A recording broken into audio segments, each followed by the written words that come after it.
Olá, seja bem-vindo a mais um programa Diálogo Aberto e sempre trazendo para vocês informações, sempre trazendo convidados e temas importantes. E hoje nós vamos falar sobre doenças pulmonares e também vamos falar sobre a questão da solidariedade. Nós, lembrando sempre, que começando aqui o programa Diálogo Aberto com você, nós vamos falar justamente sobre esses dois temas importantes, considerando inclusive que grande parte dos males que afetam o pulmão são ocasionados pelo tabagismo. O fumo está associado a diversas doenças crônicas e enfermidades como tuberculose, infecções respiratórias, impotência sexual e infertilidade. Por isso, para conversarmos sobre essas doenças, que podem evoluir inclusive para a questão do câncer de pulmão, aqui no estúdio eu recebo o médico oncologista, Dr. Rodinei Macambira. Seja muito bem-vindo ao nosso programa. Obrigado pela oportunidade. Lembrando sempre que você pode participar conosco aqui do Diálogo Aberto, enviando suas perguntas, sugestão de temas também que você pode participar conosco e também mandando as suas mensagens aqui pelo WhatsApp, que é o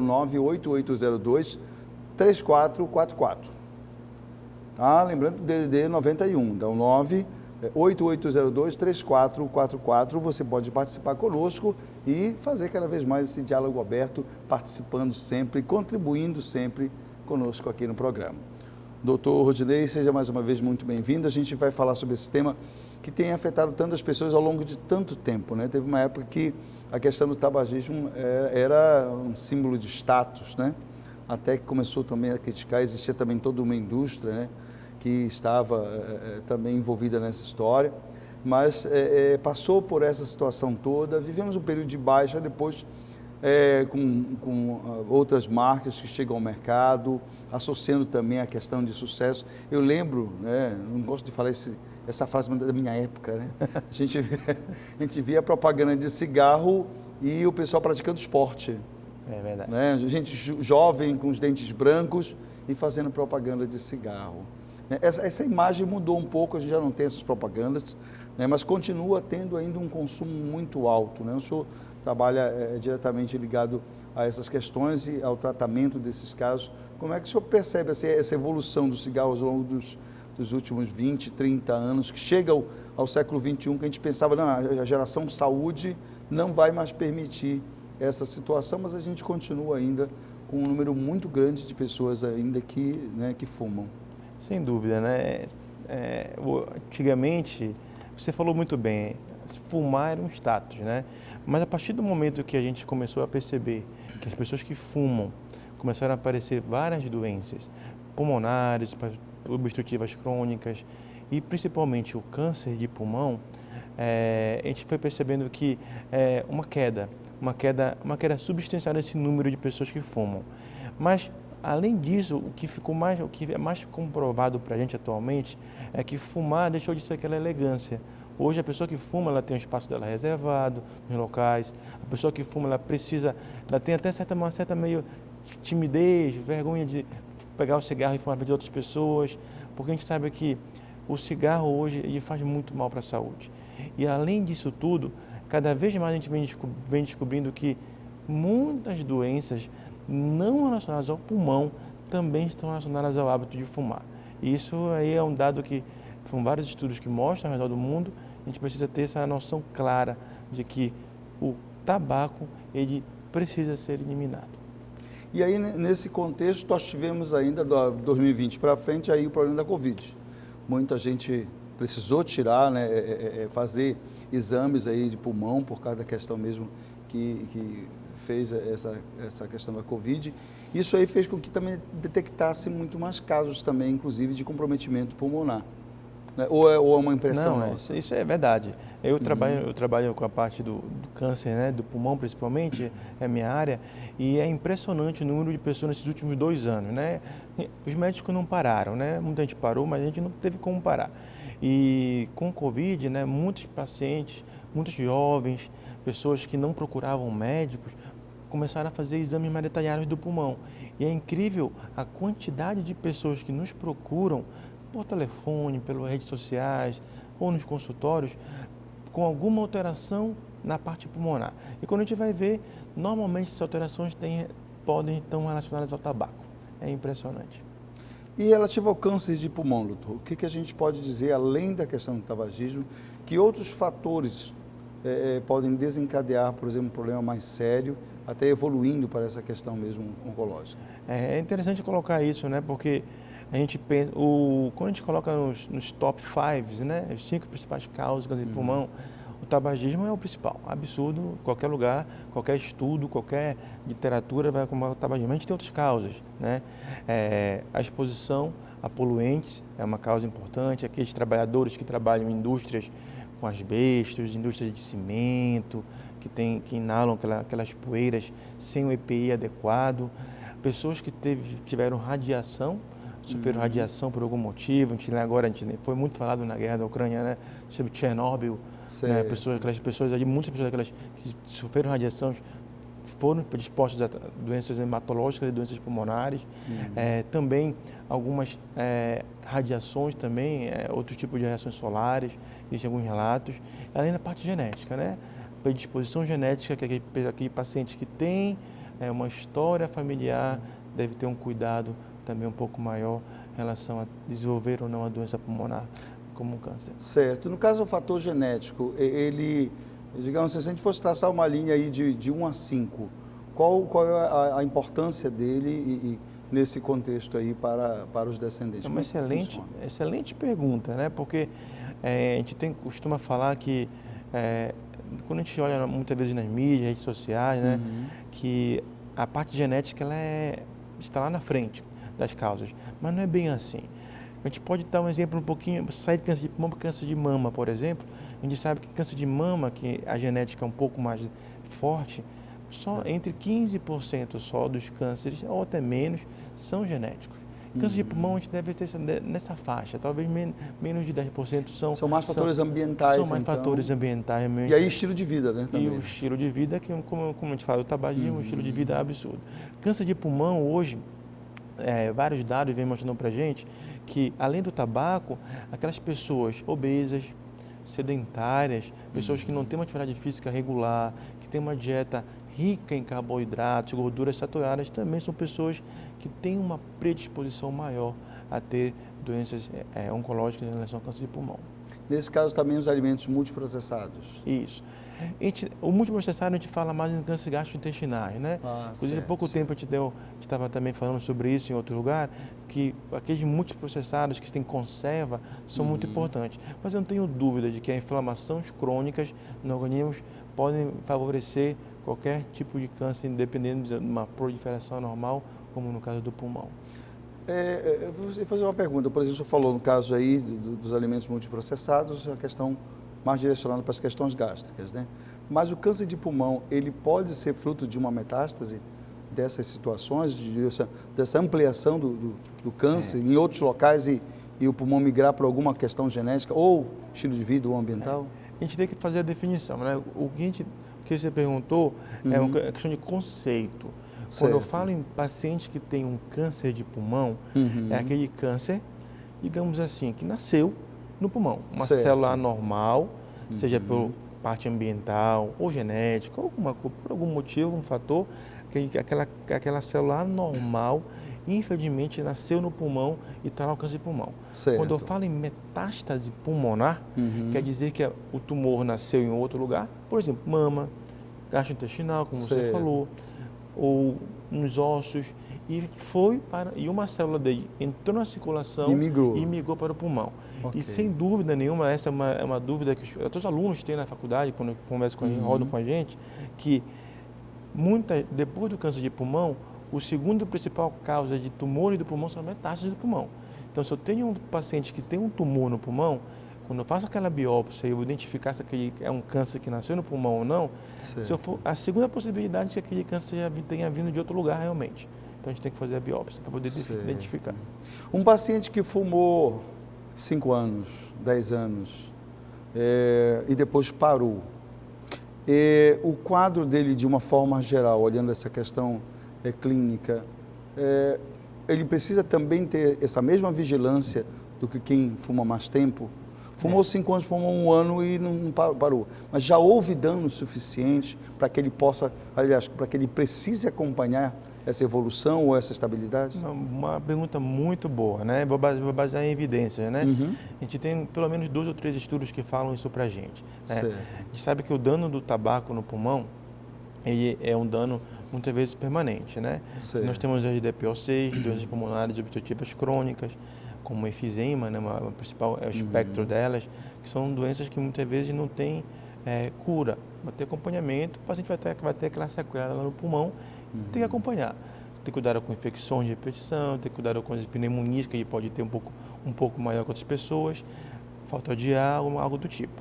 Mas quando a gente fala que o paciente que fumou, teve uma carga tabágica muito elevada, e a gente sabe que isso é um risco para câncer de pulmão, os estudos falam para a gente que o risco ele começa a diminuir pelo menos após 10 anos do cessar de terminar o tabaco. Por exemplo, um cara que fumou desde os 15 até os 40 anos. Se ele parar de fumar com 40 anos, a gente sabe que a partir do momento que ele para de fumar, ele ganha um benefício para não desenvolver câncer de pulmão. Mas o benefício maior é a partir dos 50 anos, 10 anos que ele fica sem fumar pelo menos. Alguns outros lugares fariam a partir de 5 anos, mas a gente usa mais ou menos isso. Então, a dica para a população em geral qual é? Pare de fumar. Pare o mais rápido de fumar, porque a gente sabe que tem esse benefício. Mas o benefício maior é a partir de quanto maior os anos que ele fica sem fumar. Há doenças que facilitam esse caso, por exemplo, da tuberculose, ou alguma doença mais ou menos também que possa trazer, digamos assim, uma fragilidade e oportunismo, por exemplo, o desenvolvimento de um câncer. Que doenças eu preciso, por exemplo, que eu já desenvolva ou tenha uma carga genética nesse sentido e que eu tenho que ficar, sinal amarelo para essa situação? A tuberculose perguntam muito pra gente sobre a tuberculose, né? Eu lembro quando eu fui para os Estados Unidos, né? Quando eu fui estagiar lá, a gente faz até o teste de tuberculose antes, né? Tudo porque a tuberculose é muito comum aqui no Brasil. Então, os brasileiros a gente tem que ter esse cuidado realmente com a tuberculose. Mas a gente não tem nenhum dado que prove que a tuberculose ela favorece a ter câncer de pulmão. O que a gente sabe é que pacientes que podem ter suspeita de tuberculose podem ter câncer de pulmão. Isso eu vejo no meu consultório. Tem paciente sendo tratado com tuberculose, não melhora, e aí por algum motivo é feita uma biópsia e não era tuberculose, era câncer de pulmão. Algumas doenças, como você perguntou, que podem predispor ao câncer de pulmão. A gente sabe que tem essas doenças que eu falei, pulmonares obstrutivas crônicas, e outras doenças também pulmonares, como bronquiectasias. A gente sabe que tem alguns relatos de como foram agressões muito crônicas ao pulmão, elas podem sim predispor o paciente a ter um possível câncer de pulmão, mas são tudo relatos. O ideal é sempre estar em acompanhamento e, se qualquer suspeita, fazer a biópsia para confirmar. Qual é o melhor exame para poder fazer esse acompanhamento? E qual a periodicidade? Todo ano, a cada 6 meses? Qual o exame melhor e qual esse período ideal para a gente poder estar avaliando? Principalmente para quem passou dos 30, né? Excelente pergunta também, né? Vou basear a minha resposta também em evidências. Excelente pergunta. Quando a gente fala em câncer de pulmão, você está falando qual é o melhor exame? A gente fala de screening, que é o rastreamento dessa doença, né? E a gente sabe que atualmente já temos pelo menos alguns estudos que falam que a tomografia de tórax, sem contraste, com uma baixa radiação, ela é adequada. Quem deve fazer essa tomografia? Aquelas pessoas a partir dos 40, 45 anos, alguns falam de 50, então bora falar de 40, 50 anos, mais ou menos isso, que tem uma carga tabágica elevada. Então, se você é um paciente que fuma pelo menos uma carga tabágica elevada, meia carteira por dia, uns 10 cigarros por dia, tem um tabaco. Você se beneficia sim de fazer pelo menos anualmente uma tomografia de tórax com baixa radiação para acompanhar. Após 3 exames, 2 ou 3 exames negativos, você pode passar mais, a cada 2, 3 anos. A gente tem alguns estudos que falam sobre isso. E foi por isso que no Covid a gente identificou câncer de pulmão. Porque no Covid o que o pessoal fazia? Era o teste do Covid. Como não tinha teste para todo mundo, muitos faziam tomografia de tórax. Fazia tomografia de tórax, a gente identificava lá os tumorzinhos, às vezes iniciais. E por que é importante esse possível rastreamento? Porque o câncer de pulmão, apesar de ser muito agressivo, é o câncer que mais mata no mundo. Mas quando é identificado de maneira inicial, a chance de cura dele é elevadíssima. Maior que o câncer de mama, inclusive? Maior como assim? Em termos de relação diretamente com a mortalidade. O câncer que mais mata, a gente chama de letalidade, que mais mata no mundo hoje, infelizmente, é o câncer de pulmão. Então, o que eu quero dizer em relação a isso? Se eu tenho câncer de pulmão, eu tenho uma chance maior de morrer dele, infelizmente. Certo. Quando a gente fala no número geral de incidência de mortalidade, o câncer de mama mata mais as mulheres, Certo. entendeu? A gente sabe disso, porque mulheres têm mais câncer de mama do que tem muito câncer de mama, né? Câncer de próstata também nos homens, câncer de pele, mas a letalidade, a chance de morrer maior é o câncer de pulmão. Mas com esse detalhe, câncer de pulmão identificado inicialmente, a chance de cura ela é muito elevada mesmo. Certo. E agora falando, né, já lá no rumo da nossa, de encerrar a nossa entrevista, mas é uma questão muito bem atual, né? A questão dos cigarros eletrônicos. Como é que isso aí entrou? É claro que tem um nicho de mercado, tem bons produtos e tem também os produtos que a gente costuma dizer que são os pirateados, né? Que estão presentes. Acabou virando um certo status para a turma mais jovem, a gente vê muito isso aí. Aí eu queria perguntar ao senhor o seguinte, em termos de efetividade, né? Como isso precisa ou pode ser utilizado e qual é a melhor dica? Utilizar realmente cigarro eletrônico ou tentar diminuir a carga do cigarro comum?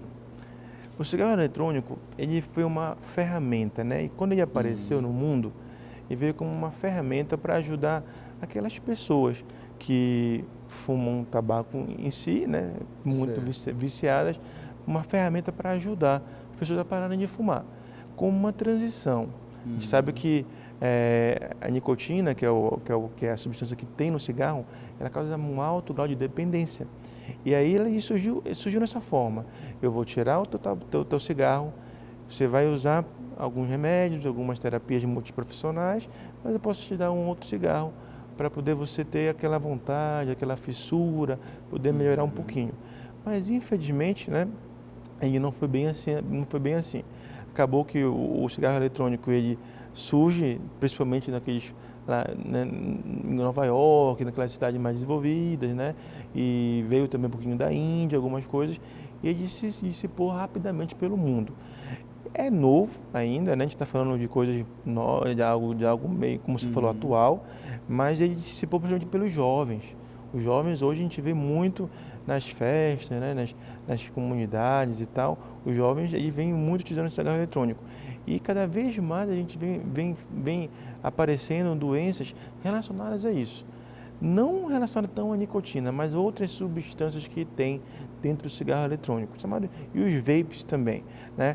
Que são aqueles tipo vaporizadores. Vaporizadores, isso. Esses vaporizadores e cigarros eletrônicos, cada vez mais as sociedades ao redor do mundo, elas vêm contraindicando o uso. Se a gente pegar, vocês vão ver vários relatórios, Sociedade Americana de Oncologia, Americana de Pneumologia, Sociedade Europeia, vem contraindicando o uso. Né? E é proibida a venda para pessoas menores de 18 anos e com uma tendência no futuro próximo, proibir de vez, com uma tendência. A gente não sabe, porque como você falou, a indústria é muito forte, né? Economicamente a gente sabe que o dinheiro ainda manda em muitas coisas na nossa vida, mas a gente sabe, mas com esses relatos de doenças que vem se desenvolvendo e o vício, a tendência é de ou ficar que nem um cigarro normal, algo que é permitido, mas que a gente sabe que tem todas umas questões por trás de regulação. Consideradas as drogas lícitas, né? Isso, a gente perfeito. Tem uma certa tolerância na sociedade, mas sabe do peso, né, do prejuízo. Né? Às vezes, a médio prazo, já tem efeitos diretos nessa questão. Aí só me diga uma coisa, então, doutor. Nesse caso, aí os nossos telespectadores, talvez alguns fumem ou conheçam alguém que fuma, e que essa pessoa já percebeu, não, eu não quero mais isso, não quero, o prejuízo é grande, né? O custo também, né? Porque não é barato, né? A questão do vício. O que a gente pode fazer? Qual é a sugestão que o senhor dá? Entrar no cigarro eletrônico, procurar quem? Como é que pode ser feito, então, um tratamento, nem que seja a médio prazo, a longo prazo, para que, aos poucos, você possa realmente diminuir a carga e até deixar efetivamente de fumar? Uma pergunta prática, né? Bem legal, uma pergunta interessante. Eu acho que, assim, sendo bem prático, assim, para aqueles que estão assistindo a gente, né? aquela pessoa que quer parar de fumar, a primeira coisa é a decisão. Eu quero ou não quero. Tem que tomar uma decisão da tua vida. Os estudos estão aí, os relatórios estão aí todos, a vida está mostrando para a gente que as coisas não estão indo bem com cigarro normal, cigarro eletrônico. Então a pessoa tem que tomar a decisão. Eu quero parar de fumar. A primeira coisa que eu pergunto no meu consultório é isso. O paciente chega comigo, que foi aquele cara que fuma 3 quilos de cigarro, que te brinca, chega com um cheiro de cigarro na camisa, chega comigo no consultório e te pergunta: amigo, tu quer parar de fumar? É preciso? Porque senão a gente não vai conseguir caminhar. E a pessoa tem que ser honesta consigo mesmo. Então, essa é a primeira coisa, a decisão. Decisão de parar de fumar. E a partir daí a pessoa vai ter que entender que vai ser um caminho longo. Nós temos uma tendência humana de sermos imediatistas. Eu quero parar ontem, eu quero parar de fumar, eu quero que amanhã não pegar cigarro mais. O mundo mostra pra gente que essa decisão é a mais difícil de todas. Essa forma. Parar, alguns conseguem, eu não quero mais fumar a partir de hoje, mas a maioria não consegue. Então é um caminho longo. A primeira coisa é a decisão, como eu falei, aí depois vai ter o acompanhamento. Existem grandes profissionais na cidade, na nossa região, que acompanham isso. Mas além disso, além desses profissionais, provavelmente vai ter a ajuda de outros profissionais por trás. Terapeutas, entendeu? Multidisciplinar uma equipe mesmo, né? Multidisciplinar, para entender que o grande X da questão é a pessoa trocar o vício do cigarro por um outro, digamos, vício, entendeu? Leitura, atividade física, e compreendendo tudo aquilo. E dentro dessa questão, nesse longo prazo, podem entrar algumas, não chamam artimanhas, alguns meios técnicos, que podem entrar medicamentos, no caso, algum remédio, pastilhas, algumas gomas de mascar, e até mesmo algum cigarro eletrônico, alguma coisa, para poder a pessoa ter esse tempo todo. Lembrar que os estudos mostram para a gente também que aquelas pessoas que param de fumar, o índice que retornam é alto, se não bem acompanhado. Então, se tu não for bem acompanhado, não estiver bem orientado, você, em pouco tempo, você retorna. E é um caminho longo, Eu tenho minha mãe, por exemplo, minha mãe fumou mais de 20, 30 anos, e eu lembro que antes de eu ir embora de Belém, antes de eu ir embora, ela fez um trabalho, e hoje a minha mãe está mais de 20, 30 anos sem fumar. Em casa eu tive essa experiência, mas é difícil. Os meus próprios pacientes que eu tenho hoje na vida real, eu vejo como é difícil a pessoa tomar a decisão e continuar esse caminho longo de parar de fumar. No caso do câncer de pulmão, quais são os sintomas que já me deixam em sinal de alerta e me levam à procura? Por exemplo, tosse, pigarro, o que a gente pode, por causa da questão da falta de ar, quais são os sinais aí que eu já, melhor eu procurar um especialista. Esse é o problema do câncer de pulmão, né? Esse é um problema. Todo mundo pergunta pra gente isso, porque o câncer de pulmão não tem um sintoma específico. Certo. Ele não é, por exemplo, um câncer de intestino, que eu sei que um sangramento ele é preocupante, entendeu? Não é como, por exemplo, um câncer de colo de útero, onde pode ter sangramento vaginal, a mulher, dor no ato sexual, alguma coisa que pode levantar uma suspeita. O câncer de próstata, onde o homem tem um PSA alterado, por exemplo, um toque da próstata alterado. O câncer de pulmão não tem um sintoma específico. A dica que a gente dá, a dica que a gente fala muito é tosse persistente, escarros, tosse com sangue hemoptóicos, uma perda de peso inexplicável, vale a pena procurar um atendimento, vale a pena fazer uma análise pulmonar. Lembrar que nós temos, como eu falei antes, temos a tuberculose no Brasil. A tuberculose ela é endêmica aqui na nossa região, ela faz parte do diferencial, mas o câncer de pulmão tem que ser visto também como uma possibilidade.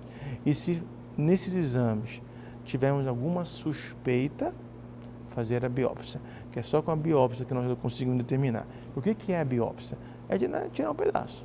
Vou lá na lesão, ou por broncoscopia, ou por acesso direto, e vou tirar um pedacinho e a gente vai analisar e ver se isso é ou não é algo maligno.